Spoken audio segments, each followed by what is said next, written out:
Welcome to This Explainer. Today, we are diving into a deeply concerning case that has once again sparked urgent conversations about women's safety in the national capital, the May 11th Delhi bus incident. We're going to objectively examine exactly what happened, the immediate actions taken by the police, and most importantly, how institutions like the National Commission for Women, or NCW, are responding. We'll break down the timeline and the structural demands being made, using the facts to understand how authorities are handling this severe case. Let's get right into it. Here is our roadmap for today.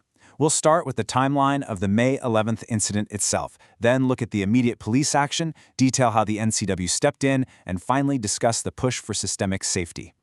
All right, Part 1, the May 11 incident and a timeline of events. Let's establish the facts of what occurred that night. So let's lay out the timeline. According to the official complaint, the survivor is a 30-year-old married woman, a mother of 3, who works at a factory and lives in Pitampura. She was heading home from work on the night of May 11, 2026. Around 11 p.m., she got out of an e-rickshaw near the B Block bus stand in Saraswati Vihar. Shortly after that, she approached a man standing at the door of a parked private sleeper bus just to ask for the time. What happened next is absolutely horrific. She was dragged inside the bus. The survivor stated that the driver and conductor gang-raped her inside this sleeper bus, which, notably, had curtains drawn on its windows for nearly 2 hours. The bus reportedly traveled for several kilometers before she was finally thrown out near the Nangaloi area. Now, despite going through an unimaginable 2-hour ordeal, the survivor did something incredibly courageous and crucial. She contacted the police immediately after being left near Nangaloi. This swift action on her part literally kick-started the investigation without a moment's delay. Moving on to Section 2, the immediate police response, covering both legal and forensic actions. Once they got the call, the authorities moved fast. It was a sequential process. First, a medical exam was conducted at Dr. Babasaheb Ambedkar Hospital.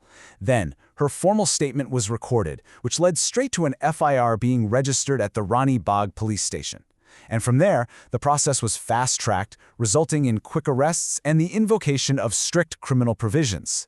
So what exactly did the police do? Well, it was a multi-pronged approach. Delhi police arrested the bus driver, identified as Umesh, and the conductor, Ramendra, sending both straight to judicial custody.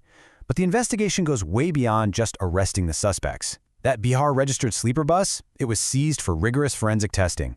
Investigators are also scouring CCTV footage along the bus's route to back up the timeline. And crucially, they register the case under the relevant sections of the Bharatiya Nyaya Sanhita, or BNS, specifically using its strict gang rape provisions. Which brings us to Section 3. The NCW steps in to demand accountability.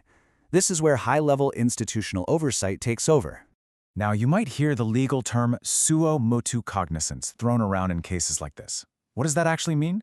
Basically, it's when a government body or court takes action entirely on their own, without waiting for someone to file a formal petition. Because the reports of this crime were so severe, the National Commission for Women, or NCW, stepped right in independently to ensure strict accountability was maintained. NCW chairperson Vijaya Rahatkar made the commission's stance crystal clear. She stated, "Crimes of such heinous nature against women are unacceptable and must be dealt with swiftly and sternly in accordance with the law." That isn't just a statement of disapproval, you know. It's a strict mandate setting the tone for the entire legal and investigative process.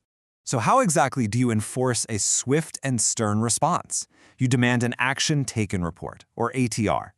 This is a formal, highly detailed document that lists every single step, investigation, and action the authorities have executed. And the NCW didn't give them much time either. They set a strict 7-day deadline for the Delhi police to submit this comprehensive report. And let me tell you, the commission wanted the whole shebang. Their demands were incredibly thorough. They required exact details on the FIR and the specific BNS provisions invoked. They demanded to know the current status of the investigation, confirmation of the arrests, and the custodial status of the accused. Plus, they needed real-time updates on the medical and forensic exams, along with a full list of the evidence collected so far.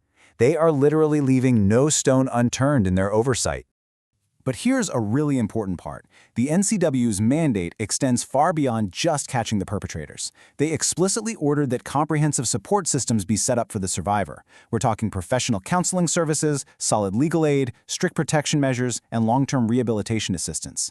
And that support extends to her family, too. It's a holistic approach to making sure the survivor gets what she needs. Finally, let's look at Section 4, demanding systemic safety beyond the immediate case. The NCW is zooming out and asking some tough questions about the broader ecosystem that allowed this to happen. They are directly pointing fingers at operator accountability. They've asked Delhi police to clarify, has any action been initiated against the actual owner or operator of this bus?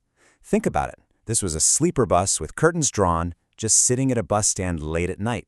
Were its credentials ever verified? And fundamentally, was this private bus even operating lawfully in the first place? This represents a major paradigm shift. In their broadest directive, the NCW is stepping back from just this single case and demanding details on wider preventative measures. They want to know exactly what steps are being considered to secure both public and private transport across the city, especially during those highly vulnerable late-night hours. It's about transforming a reactive investigation into a proactive, structural safeguard. So as we wrap up this explainer, we have to look at the bigger picture. We've traced the harrowing facts of May 11th and seen the rigorous institutional oversight demanding accountability. But the ultimate question remains for the authorities.